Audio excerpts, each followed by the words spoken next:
नमस्कार, जय हिंद साथियों। एक बार फिर से आप सबका बहुत बहुत स्वागत है। आज हम चर्चा करेंगे कि बहू को संपत्ति में कितना अधिकार होता है ससुराल में। यानी इसके पहले जो वीडियो हम बनाए थे उसमें आपको ये बताए थे कि एक पत्नी को जो उसका स्त्री धन होता है वो, उसके अलावा उसके पति ने जो संपत्ति अर्जित की हो उसमें उसका अधिकार होता है। लेकिन अभी हाल में ही सुप्रीम कोर्ट का एक निर्णय आया है जो निर्णय 2006 के निर्णय को पलट दिया है। तो 2006 में जो बहुओं को अधिकार दिया गया था उसमें बदलाव करके अभी 3 जजों की पीठ ने जो फैसला सुनाया है वो बहुत इम्पॉर्टेंट है, वो हम सबको जानना बहुत ज़रूरी है। देखिए, भारत में जो कानून बनता है ना, वो तो एक संसद कानून बनाती है, राज्यसभा लोकसभा में बिल पास करके। एक कानून बनता है अध्यादेश के माध्यम से, यानी राष्ट्रपति 6 महीने के लिए जब संसद नहीं चल रहा होता है तो अध्यादेश जारी कर देता है, यानी कानून बना देता है, तो वो भी एक कानून होता है। और तीसरा, अगर सुप्रीम कोर्ट या हाई कोर्ट का कोई निर्णय है, सबसे ज़्यादा महत्वपूर्ण होता है सुप्रीम कोर्ट का निर्णय। तो सुप्रीम कोर्ट ने अगर कोई निर्णय दे दिया तो उस पर भले ही कोई न कानून बना हो, उसे भी एक कानून ही माना जाता है। तो सुप्रीम कोर्ट का जो निर्णय है वो बहुओं को लेकर के बहुत महत्वपूर्ण है। अभी हाल में ही निर्णय आया है, तो वो क्या निर्णय है वही मैं आपको बताने वाला हूँ। देखिए, एक घरेलू हिंसा अधिनियम आप जानते होंगे। घरेलू हिंसा अधिनियम 2005, यानी 2005 में एक कानून बना कि घर के अंदर अगर कोई हिंसा हो रही है तो उसको कैसे सुलझाया जाएगा।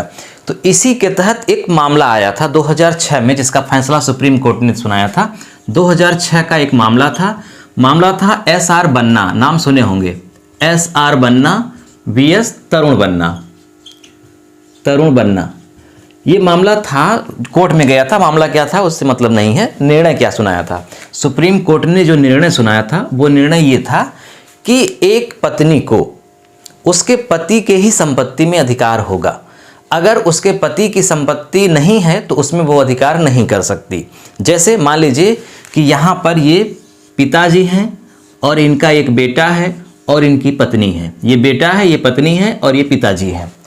तो मान लीजिए पिताजी की कोई संपत्ति है और पति की कोई संपत्ति है, तो ये जो पत्नी है ये इनकी संपत्ति पे, यानी इनके जो हिस्से में है, जमीन है, पैसा है, जो भी चीज़ें हैं उस पर अधिकार करेगी। इनके नाम पे जो है उस पर अधिकार वो नहीं करेगी।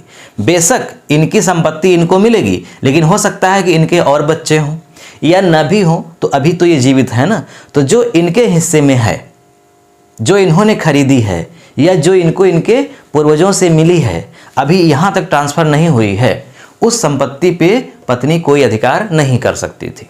जैसे इनका घर ही कोई है, अगर ये नहीं चाह रहे हैं कि घर में ये रहे तो ये नहीं रह पाएगी। हाँ, इन्होंने कोई घर बनाया है या इन्होंने इनको वो घर दिया है तो उसमें ये इनको नहीं निकाल सकते, इनको रखना पड़ेगा। ये निर्णय था 2006 का। अभी हाल में ही, यानी कि 2023 में जो निर्णय आया सुप्रीम कोर्ट का, उसमें क्या हुआ, 3 जजों की पीठ थी, 3 जज थे। इसमें जो अध्यक्ष थे, जो जज, वो थे अशोक भूषण और 2 अन्य, यानी कि 3 जजों की पीठ थी। तो 3 जजों की पीठ ने फैसला सुनाया और फैसले को उलट दिया 2006, यानी जो अभी हमें आपको बताया इस फैसले को उलट दिया। इसमें 2 जज थे। 2006 का जो मामला आया था एस.आर. बन्ना वाला में, उसमें 2 जज थे। तो देखिए, सुप्रीम कोर्ट का एक नियम होता है, अगर अपने ही फैसले को उसे पलटना है तो पुराने से, मतलब पूर्व वाले पीठ में जितने जज थे उससे ज़्यादा जज होने चाहिए। जैसे यहाँ 2 जजों ने फैसला सुनाया था, तो अब इनके फैसले को तभी पलटा जा सकता है जब कम से कम 3 जज पलटे फैसला। 2 जज नहीं, 3 जज या 3 से ज़्यादा।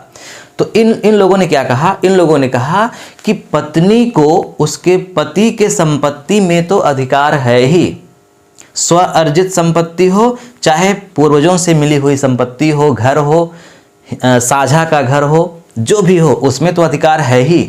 साथ में अगर वो संपत्ति पूरे परिवार की संयुक्त संपत्ति है, भले ही पूर्वजों से मिली हो, उसमें भी उसका अधिकार है। यानी घर में जितने भी लोग हैं एक तरह से सबकी संयुक्त संपत्ति है, उसमें भी जैसे सबका अधिकार है वैसे पत्नी का भी अधिकार है। उसको बाहर की कोई वस्तु नहीं समझा जाएगा। जितना अधिकार इनका है उतना ही अधिकार इनका है। ये फैसला अभी अशोक भूषण की अध्यक्षता वाली पीठ ने सुनाया है। हालांकि इसमें 6-7 चीज़ों को बहुत विस्तृत ढंग से सुप्रीम कोर्ट ने व्याख्यायित किया, जिसमें एक बात ये भी थी कि अगर दादी की संपत्ति है, यानी इनके ऊपर चले जाइए, दादी की संपत्ति है अगर, और दादी से इनसे लगाव नहीं है या दादी नहीं चाह रही हैं कि उसमें रहें, तो ये इनको घर से निकाल सकती हैं। इसमें कुछ है कि मतलब उसके लिए प्रूफ होना चाहिए कि ये हिंसा कर रही हैं, है ना, ये इनको प्रताड़ित कर रही हैं क्योंकि इनकी उम्र ज़्यादा हो गई है, जाहिर सी बात है स्वास्थ्य भी खराब होगा, है ना, ऐसी कंडीशन में नहीं होंगी जो स्वयं से कुछ कर सकें, लेकिन संपत्ति उन्हीं की है, तो इस केस में ये इनको निकाल भी सकती हैं। तो उसके लिए फुल प्रूफ होना चाहिए, उसमें पूरे दिए गए हैं कि क्या क्या चीज़ें होनी चाहिए, तब वो निकाल सकती हैं। लेकिन यहाँ पर आ जाएंगे तो पिता यानी कि ससुर की संपत्ति, पति की संपत्ति का जो संयुक्त हिस्सा है उसमें भी बहू को अधिकार है, उसको घर से कोई बाहर नहीं निकाल सकता कानूनी रूप से। पिछला मैं एक वीडियो बनाया था जिसमें बहुओं को क्या क्या अधिकार मिलते हैं ससुराल में, तो कुछ लोगों ने कटाक्ष किया है देखकर कि बहुओं के अधिकार तो बता दिए, कर्तव्य भी बताइए।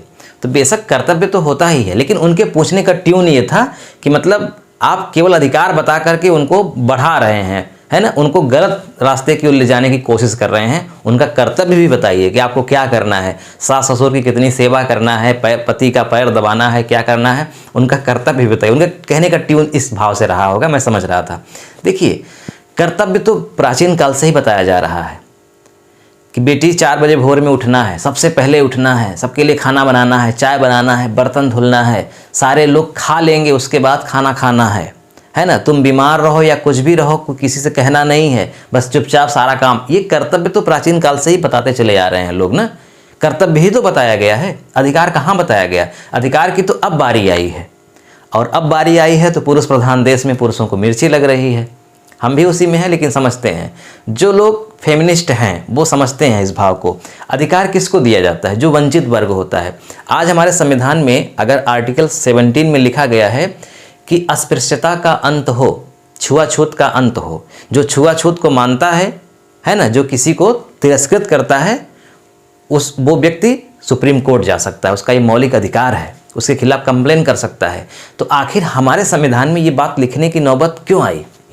अमेरिका के संविधान में तो नहीं लिखा गया है, और देशों के संविधान में इस तरह की बातें नहीं लिखी गई हैं। वहाँ अश्वेतों के बारे में लिखा गया है, यहाँ अछूतों के बारे में लिखा गया। क्यों लिखा गया?